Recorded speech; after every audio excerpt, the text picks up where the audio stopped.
બધા ગુંડાઓ જ બેઠા છે. બધાને જય મસીહ. આવો આપણે પ્રભુના વચન વાંચીએ તો સાંભળીએ. કોરિન્થીયોનો પહેલો પત્ર તેનો 3જો અધ્યાય અને 16મી કલમ. તમે દેવનું મંદિર છો અને તમારામાં દેવનો આત્મા વસે છે. એ શું તમે જાણતા નથી?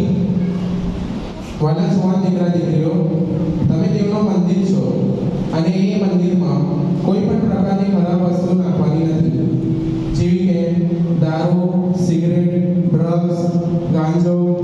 તે તમારા શરીરને અપવિત્ર તથા તેનો નાશ કરે છે. સારું, તો આ બધી વસ્તુ તમે કરતા નહીં. હું તમને જે વચન આપું છું તે તમે યાદ રાખજો.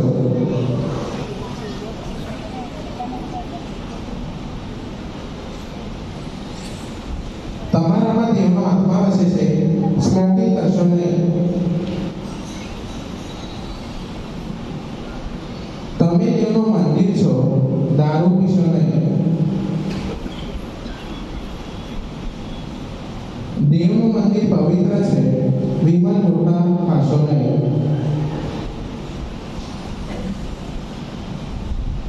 ચલો, આજની ભક્તિ સભા અહીંયા પૂરી થાય છે.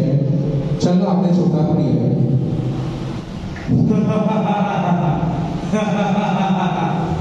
કઈ જાય છે?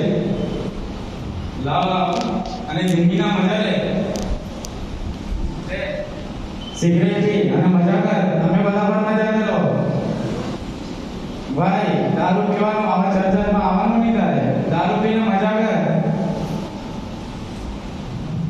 ભાઈ. તું બી મજા કર અને વિમલ ગુટકો ખા અને ડ્રગ્સ કર. આ લોકો તો અમારા જંગલમાં ફસી ગયા.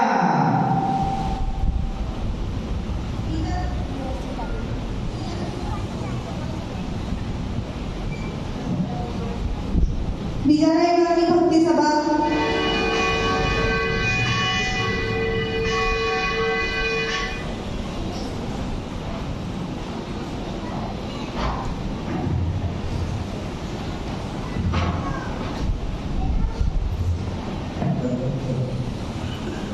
બધાને જય મસીહ.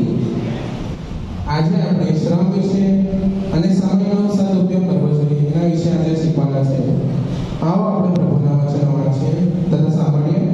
નીતિ વચન તેનો 6ઠો અધ્યાય 6 થી 11 કલમ આપણે વાંચીશું.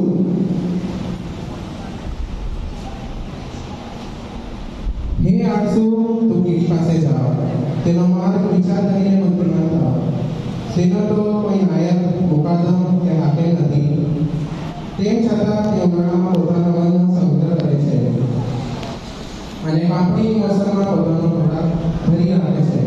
હે આળસુ, તું ક્યાં સુધી સૂઈ રહીશ? ક્યારે તું નિદ્રામાંથી ઉઠશે?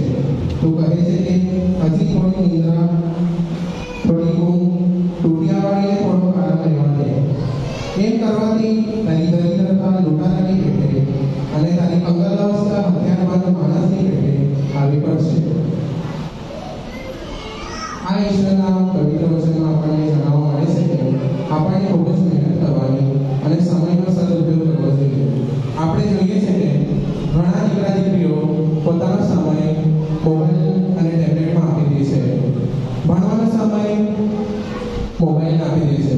તો આજે આપણે આજથી નિર્ણય લઈને પોતાનો સમયનો સદુપયોગ કરીશું અને ખૂબ જ મહેનત કરીશું. સારું, તો હું તમને જે વચન આપું છું તે તમે યાદ રાખજો.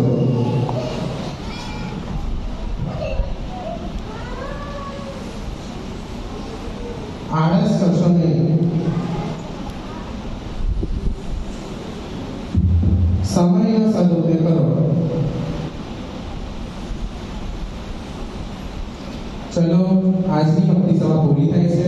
અહીંયાથી આપણે છોટા પડીશું. બહાર નીકળવા શેતાન. એ જુવાન ક્યાં જાય છે? જિંદગીની મજા લે, મોજ કર. ક્યાં જાય છે? સેક્ટર બાબા જિંદગી મજા કર. તમે બધા પણ મજા કરો.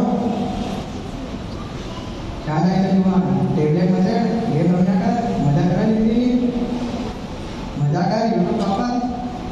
આ બધા તો આજે મારા રંગૂનમાં આવી ગયા છે.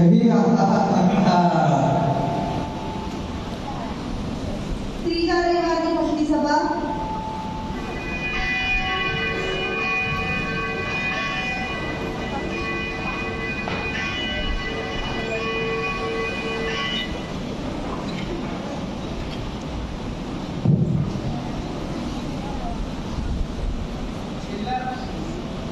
છેલ્લા 2 રવિવારથી હું તમને જે વચન આપું છું, વ્યસન ન કરવું અને સમયનો સદુપયોગ કરવો. તમારામાં કોઈ પરિવર્તન જોવાતું નથી. શું તમે મારી વાત સાંભળતા નથી?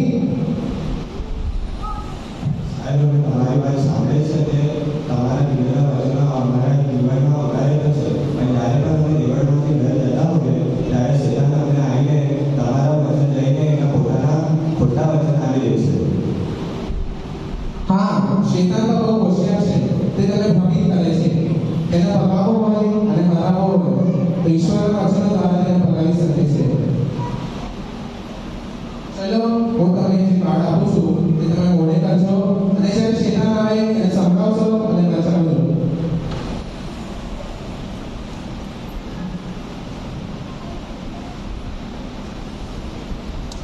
ઈશ્વરનું વચન કહે છે, સમયનો સદુપયોગ કરો.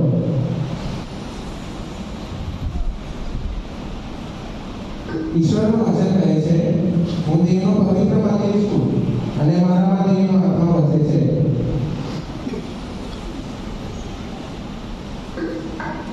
યહોવાનો ભય એ જ્ઞાનનો આરંભ છે.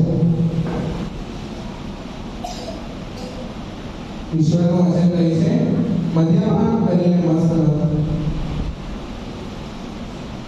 આજની ભક્તિ સભા અહીંયા પૂરી થાય છે. અહીંયાથી આપણે ચોખા કરીશું. હું પાછો આવી ગયો. લે આ મજા કર. મજા કર. અરે લે ભાઈ તું મજા કર. ઈશ્વરનું વચન કહે છે, હું દેવનું પવિત્ર મંદિર છું અને મારામાં દેવનો આત્મા વસે છે. સીધા કાઢ. ઈશ્વરનું વચન કહે છે કે અરે બાપા મદ્યપાન કરીને મસ્ત લે આ મજા કર. જિંદગીની મજા કર. યહોવાનું ભય એ જ્ઞાનનો આરંભ મજા કર. શેતાનનું અરે આ લોકો તમારા જંગલમાં નહીં આવ્યા. હવે તો બીજા યુવાનોને પકડવા પડશે. ચાલ બીજા જંગલમાં.